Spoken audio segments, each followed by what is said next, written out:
আজকে একটু বলবো বাংলাদেশের নষ্ট রাজনীতির একটা কাহিনী। বাংলাদেশের রাজনীতিটা কতটা নষ্ট হয়েছে এই মানে নষ্ট বললে আবার অনেকে এখানে দ্বিমত করতে পারেন। বলা যেতে পারে যে রাজনীতিটা কতটা ব্যবসা হয়েছে এবং রাজনীতিটা কতটা স্বার্থের খেলা হয়েছে আমরা কিন্তু ধারাবাহিকভাবে গত ৫৫ বছরেই দেখেছি। দল পরিবর্তন, সবসময় সরকারি দলে থাকতে চাওয়া, এই ব্যাপারগুলো রাজনীতিতে সবথেকে নষ্ট অধ্যায় হিসেবে আমরা দেখেছি। রাজনীতিতে যখনই সরকার পরিবর্তন হয় তখনই দল বদলের একটা প্রক্রিয়া শুরু হয়। শুধুমাত্র সাধারণ রাজনীতিবিদ না, বাংলাদেশে এমন রাজনীতিবিদও রয়েছেন, সর্বোচ্চ পর্যায়ের রাজনীতিবিদ, যিনি কিনা সব সরকারেরই মন্ত্রী ছিলেন। নাম বলে মানে তাকে বিব্রত করতে চায় না, যেহেতু সেই ব্যক্তি এখন জীবিত নেই, মারা গেছেন। এরকম দৃশ্য তো আমরা দেখেছি। এবার আরেকটা মজার দৃশ্য আমরা দেখতে পাচ্ছি নরসিংদীতে। আওয়ামী লীগের একজন উপদেষ্টা, আওয়ামী লীগের স্থানীয় সাবেক একাধিকবার চেয়ারম্যান, আওয়ামী লীগের বেশ বড় নেতা ছিলেন নরসিংদীর, এবং আওয়ামী লীগের উপদেষ্টা, সবথেকে বড় উপদেষ্টা, এবং পত্রিকাতে ছাপা হওয়া ছবিতেও আমরা দেখছি মুজিব কোড পরিহিত তার ছবি। এরকম একটা মানে একটা জেলার জাঁদরেল নেতা, তিনি যেহেতু এখন তার দল বিপদে, তিনি ঘোষণা দিয়েছেন প্রকাশ্যে, সেটা হচ্ছে যে তিনি এখন আজীবন বিএনপি করে মরতে চান।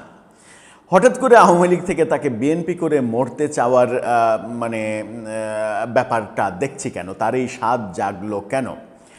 অনেক প্রশ্ন থাকতে পারে, অনেক উত্তরও আসতে পারে, কিন্তু আসল উত্তরটা কি ঘটলো নরসিংদীতে? এবং আওয়ামী লীগের যখন ক্রান্তিকাল চলছে, তখন কি আওয়ামী লীগ টের পাচ্ছে যে কাদেরকে তারা দলে ভরিয়েছিল এবং কাদেরকে তারা মূল্যায়ন করেছে? চলুন একটু নরসিংদী থেকে ঘুরে আসি, কি হলো সেখানে একটু বুঝে দেখার চেষ্টা করি। এই ভিডিওতে থাকবেন পলিটিক্স টিভির নিয়মিত আয়োজনে।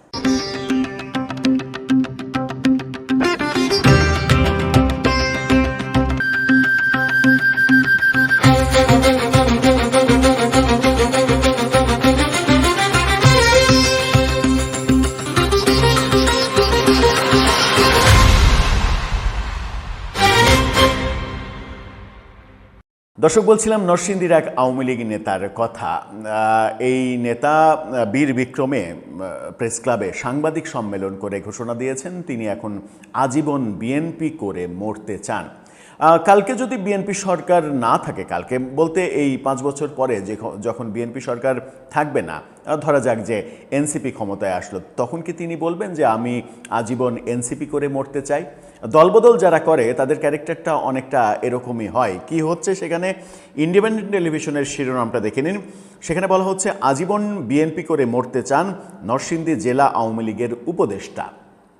জেলা আওয়ামী লীগের উপদেষ্টা তিনি। সেখানে এই উপদেষ্টার নাম, তিনি সাবেক তাঁতি লীগের সাবেক আহ্বায়ক ও রায়পুরা উপজেলা আলীপুরা ইউনিয়ন পরিষদের একাধিকবার সাবেক চেয়ারম্যান আলী আহমেদ দুলু। এই ভদ্রলোক, মানে যিনি ইউনিয়ন পরিষদের একাধিকবারের চেয়ারম্যান, তাঁতি লীগের আহ্বায়ক এবং বর্তমানে জেলা আওয়ামী লীগের উপদেষ্টা ছিলেন, তিনি এই কথা বলছেন। আজকে রায়পুরা প্রেস ক্লাবে সাংবাদিকদের সঙ্গে মত বিনিময় সভায় তিনি এই ঘোষণা দিয়েছেন। এ সময় বক্তব্যে তিনি বলেন, 2 বার আমাকে রাজু সাহেব মানে আওয়ামী লীগের সাবেক প্রেসিডিয়াম সদস্য, সাবেক এমপি এবং মন্ত্রী জোর কইরা ফেল করাইছে এবং আমাকে হয়রানি করছে। তো তখন আপনি আওয়ামী লীগ ছাড়েননি কেন? রাজু সাহেবের এই দৌরাত্ম্য তো আমরা সারা দেশে এমপি মন্ত্রীদের দেখেছি কম বেশি। এটা খুবই স্বাভাবিক ঘটনা আওয়ামী লীগের আমলে ছিল। আমাকে নির্বাচন অফিসে আটকে রেখেছে, অনেক হয়রানি করেছে। আমি কিন্তু কোনো দল করি নাই, আমি আওয়ামী লীগের সমর্থক ছিলাম। তিনি বলছেন তিনি কোনো দল করেন নাই, তিনি আওয়ামী লীগের সমর্থক ছিলেন। অথচ গণমাধ্যম বলছে তিনি জেলা আওয়ামী লীগের উপদেষ্টা, সাবেক তাঁতি লীগের আহ্বায়ক এবং আওয়ামী লীগের সমর্থনেই দুইবারের মানে ইউনিয়ন পরিষদ চেয়ারম্যান। তিনি আরও বলেন, আমি একসময় ছাত্র দল করতাম। মানে তিনি আবার ইতিহাসে চলে গেছেন, বড়াই করে বলছেন তিনি ছাত্র দল করতেন। কখন? 81 সাল থেকে ছাত্র দল করতে গিয়ে আমি যখন চেয়ারম্যান হইলাম, তখন যে দল ক্ষমতায় যখন আসছে সেই দলের পাশে আমি ব্যালেন্স করে চলে আসছি। হ্যাঁ, খুবই ভালো, নিজেই নিজের চরিত্রের কথা বলছেন। কিন্তু অরিজিনালি আমি বিএনপি ছোটবেলা থেকে করছি, এখন তিনি বিএনপি করছেন এটা বলছেন। আবার এলাকাতে এই যে আমার ভাইয়েরা আছেন এরা সবাই বিএনপির লোক। আমি আহমেদ দুলু মানে আলী আহমেদ দুলু তিনি বলেছেন, গত ফেব্রুয়ারির 2 তারিখ খোকন ভাইয়ের কথা মতো খোকন ভাইয়ের মাধ্যমে আমি বিএনপিতে যোগদান করেছি। আগের সবগুলো ছাইড়া দিয়া যে যেইটাই বলুক না কেন, কিন্তু যোগ দেওয়ার পরে আমি প্রেস ক্লাবে বলি নাই। অর্থাৎ যোগ দিয়েছে গত ফেব্রুয়ারির 2 তারিখে, কিন্তু তিনি প্রেস ক্লাবে বলেন নাই, তাই তিনি প্রেস ক্লাবে বলতে এসেছেন। কাজে আজকে আমাদের সেই খায়রুল কবির খোকন ভাই, বিএনপি নেতা খায়রুল কবির খোকন নরসিংদী জেলা বিএনপির সভাপতি হিসেবে আমাকে অনুমতি দিয়েছেন যে আপনি গিয়ে আপনার এলাকাতে একটা প্রেস ক্লাবে সাংবাদিক নিয়ে একটা মিটিং করেন, আলোচনা সভা করেন, সেই লক্ষ্যে আমাদের আজকের সাংবাদিক সম্মেলন। দুলু আরও বলেন, অরিজিনালি আমি বিএনপিতে ছিলাম, আমি ছাত্রদল করেছিলাম, এখন আমি আমার ঘরে ফিরে আসছি। আপনি বিএনপিতে ছিলেন, ছাত্রদল করেছিলেন, তারপরের ইতিহাসটা কেন বলছেন না? আপনি আওয়ামী লীগের দীর্ঘ সময় ছিলেন, আওয়ামী লীগের নেতা হয়েছেন, সেটা কেন বলছেন না? ভয় পাচ্ছেন নাকি এখন মধুটা বিএনপিতে বেশি সেই কারণে আপনি বলছেন? এই বিএনপিতে আজকে আবার নতুন করে প্রেস ক্লাবের মাধ্যমে সাংবাদিক ভাইদের মাধ্যমে বিএনপিতে পুরোভাবে যোগদান করলাম। আজকে থেকে আমি সকল এমপি মন্ত্রী যারা আছেন সবার সাথে আমি ফুল নিয়ে দেখা করব। বিএনপি করেছিলাম, বিএনপিতে এসেছি এবং বাকি জীবন বিএনপি করেই বিএনপি হিসেবেই আমি থাকতে চাই। তার বক্তব্য ঘিরে সামাজিক যোগাযোগ মাধ্যমে চলছে সমালোচনার ঝড়। স্থানীয়রা জানান, আলী আহমেদ দুলু আগে জাতীয় পার্টির রাজনীতি করতেন। আর একটা তথ্য বেরিয়েছে, তিনি একসময় জাতীয় পার্টিও করেছেন। পরে 2009 সালে আওয়ামী লীগ ক্ষমতায় আসার পর নিজেকে আওয়ামী লীগের নেতা হিসেবে প্রতিষ্ঠিত করেন। আওয়ামী লীগের পরিচয় ব্যবহার করে একাধিকবার চেয়ারম্যান নির্বাচিত হয়েছেন এবং দল থেকে নানা ধরনের সুযোগ সুবিধাও নিয়েছেন। শুধু তাই নয়, তিনি জেলা তাঁতি লীগের সাবেক আহ্বায়ক ও জেলা আওয়ামী লীগের উপদেষ্টা পদও লাভ করেছেন এবং বহাল রয়েছেন, এখনও বহাল রয়েছেন সেই পদে।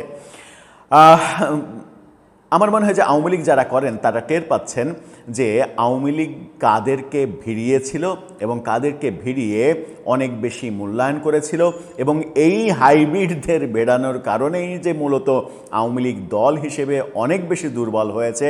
বিশেষ করে বিগত 15.5 বছরের শাসনের শেষ 10 বছরে অন্তত বলা যায় যে তারা দলটাকে রীতিমতো ধ্বংস করে দিয়েছে এই ধরনের উদ্বাস্তুদের দলে এনে।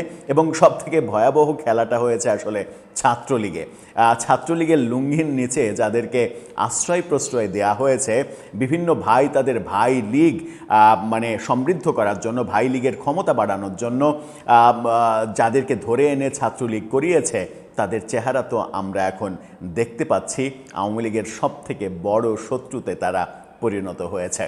এটাই কি সেই মানে 77 বছর বয়সী ঐতিহ্যবাহী আওয়ামী লীগের ক্যারেক্টার বলে আমরা ধরে নেব? এটাই কি তাদের রাজনৈতিক আদর্শ, যে এভাবেই মানে আদর্শহীন লোকদের দলে ভিড়িয়ে দলটাকে দুর্বল করেছে এবং দলের মহাসর্বনাশ করেছে?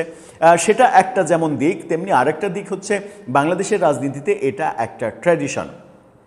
আমরা দেখেছি না, আওয়ামী লীগের 15.5 বছরে দেশে অন্য কোনো দল নেই, সবাই আওয়ামী লীগ, মানে 18 কোটি জনগণের 19 কোটি আওয়ামী লীগ করত। এই দৃশ্য তো আমরা দেখেছি। এবং মানে শুধুমাত্র আওয়ামী লীগকে দোষ দিয়ে কি লাভ আছে? এর আগে 2001 থেকে 2006-এ যখন বিএনপি ছিল তখন সবাইকে বিএনপি মনে হয়েছে, এবং বিএনপির ওই সময়ে এত লোক বিএনপিতে যোগ দিয়েছে যে সেইটা নিয়ে সমালোচনা হয়েছিল।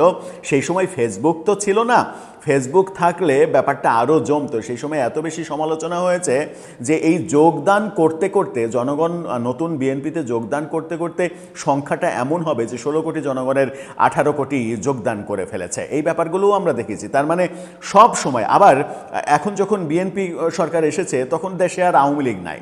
এখন সবাই, আপনি গ্রামে গঞ্জে যান, সবাই বুক ফুলিয়ে বলছে আমি বিএনপি করি, আমি ছাত্রদল করি, আমি যুবদল করি, এটা করি ওটা করে। এটাই বাংলাদেশের রাজনীতির ট্র্যাডিশন, এবং এই ট্র্যাডিশন থেকে আমরা যতদিন না মুক্ত হব ততদিন রাজনীতি কলুষণ মুক্ত হবে না। কারণ এই যে ক্ষমতার আশ্রয়ে প্রশ্রয়ে থাকা এবং এই স্বার্থান্বেষী একটা মহল আছে যারা ক্ষমতার ছায়ার তলে থেকে নানা ধরনের অপকর্ম করে এবং ক্ষমতাসীন দলকে নানাভাবে বিপদে ফেলে। দর্শক, আপনার কাছে কি মনে হয় এই ভদ্রলোক আসলে কোন দল করতেন? এখন আজীবন বিএনপি হয়ে মরতে চাচ্ছেন, বিএনপি 5 বছর পরে ক্ষমতায় না থাকলে তিনি আবার নতুন দলে যাবেন না, তার কি গ্যারান্টি আছে? নাকি আওয়ামী লীগ যদি ফিরে আসে তাকে আওয়ামী লীগ আবার ফিরিয়ে নেবে যে ঘরের সন্তান ঘরে ফিরে এসেছে? আপনার মতামত জানিয়ে লিখতে পারেন আমাদের কমেন্ট বক্সে।